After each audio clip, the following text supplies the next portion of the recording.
वे car होते हैं। कन्हैया की जहाँ तक बात है, निश्चित रूप से वो भी एक पॉलिटिकल पर्सनैलिटी है, हमारे बिहार का बेटा है, बिहार के बेगूसराय से आता है और वो चुनावी राजनीति में भी वो सक्रिय रहा है। तो निश्चित रूप से उस हिसाब से भी बहुत से काम हो सकते हैं। कन्हैया कुमार के हम लोग अगेंस्ट रहे हैं, बहुत से ऐसे मुद्दे हैं जो उसके साथ भी रहे। हर व्यक्ति का पॉजिटिव नेगेटिव होता है। देशद्रोही को लेकर के कानून तय करेगा और उस पर कानून के तहत उस पर ऑलरेडी उस पर केसेस चल रहे हैं। वो कानून कोर्ट कचहरी का मामला है, वो तय करेगा। एक पर्टिकुलर इंडिविजुअल ना पार्टी ना पर्सनैलिटी तय कर सकता है कि फलना व्यक्ति देशद्रोही है या कुछ और। हम सब पहुँचना चाहिए। नमस्कार, आप देख रहे हैं डी न्यूज़। मैं हूं अभिषेक मिश्रा। बिहार के बड़े नेता, बिहार सरकार में मंत्री अशोक चौधरी से जेएनयू छात्र संघ के पूर्व अध्यक्ष और सीपीआई नेता कन्हैया कुमार ने मुलाकात की है। बिहार में जो राजनीतिक स्थिति और परिस्थिति है और जिस तरीके से बिहार चुनाव के बाद बिहार का राजनीतिक घटनाक्रम बहुत बेहद दिलचस्प है, उसमें इस मुलाकात को सामान्य तो नहीं कहा जा सकता, लेकिन इस मुलाकात के मायने क्या हैं इसको समझने की कोशिश करेंगे हम जेडीयू के नेता और प्रवक्ता निखिल मंडल जी से। सर, मुलाकात हुई है और उसके बाद चर्चा का बाजार गर्म हो गया।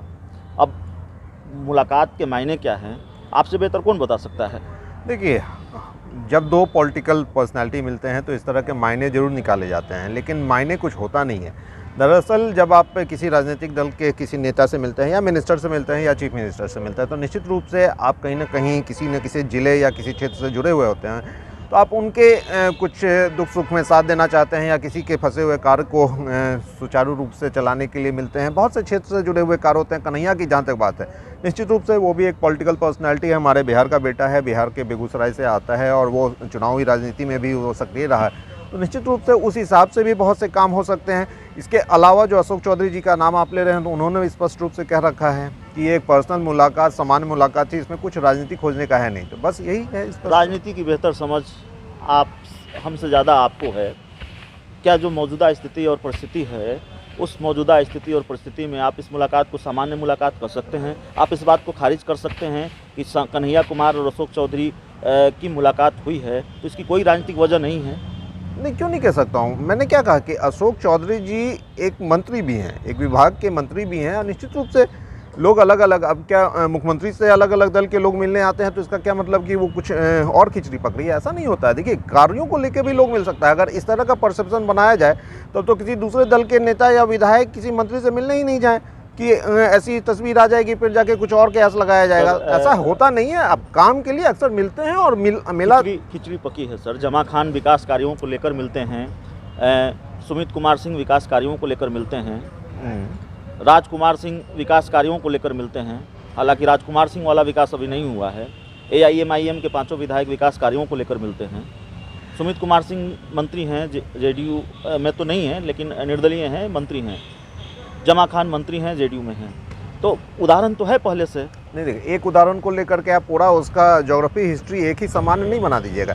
राजनीति में हर घटनाक्रम के अलग अलग संकेत होते हैं, अलग अलग उसके विचार होते हैं, अलग अलग उसका हिस्ट्री होता है। आप दो व्यक्ति मिले और वो मंत्री बन गए तो ऐसा थोड़ी है कि आज के बाद जितने लोग जेडीयू के मंत्री से मिलेंगे या फिर सरकार के मंत्री से मिलेंगे या मुख्यमंत्री से मिलेंगे तो सभी लोग आकर के जेडीयू ज्वाइन कर लेंगे? ऐसा होता नहीं है। लेकिन क्या आंशिक रूप से भी ये संभावना है कि कन्हैया कुमार जेडीयू में आ सकते हैं? नहीं, बिल्कुल ऐसा।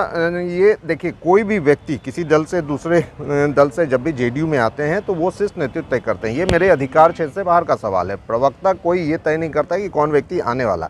हाँ, निश्चित रूप से अगर कोई भी व्यक्ति हमारे दल में आना चाहता है और उसको लेकर के शीर्ष नेतृत्व तय करते हैं तो उसके तहत हम लोग जानकारी आखिरी सवाल है हमारा। आप ठीक है, ये शीर्ष नेतृत्व का मामला है, लेकिन आप पार्टी के आधिकारिक प्रवक्ता हैं। कन्हैया कुमार को जेडीयू देशद्रोही मानती है, नहीं मानती है? देखिए, इस पे बहुत डिबेटेबल है। बहुत से ऐसे मुद्दे हैं जिसको लेकर के कन्हैया कुमार के हम लोग अगेंस्ट रहे हैं, बहुत से ऐसे मुद्दे हैं जो उसके साथ भी रहे।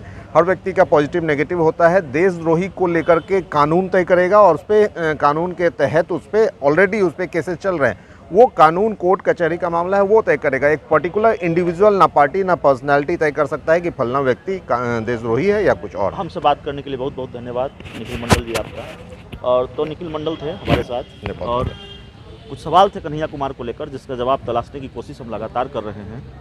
तो निखिल मंडल मिल गए, जेडीयू के प्रवक्ता, उनसे हमने बात की है। कन्हैया कुमार देशद्रोही नहीं है जेडीयू की नज़र में, ये कानून तय करता है।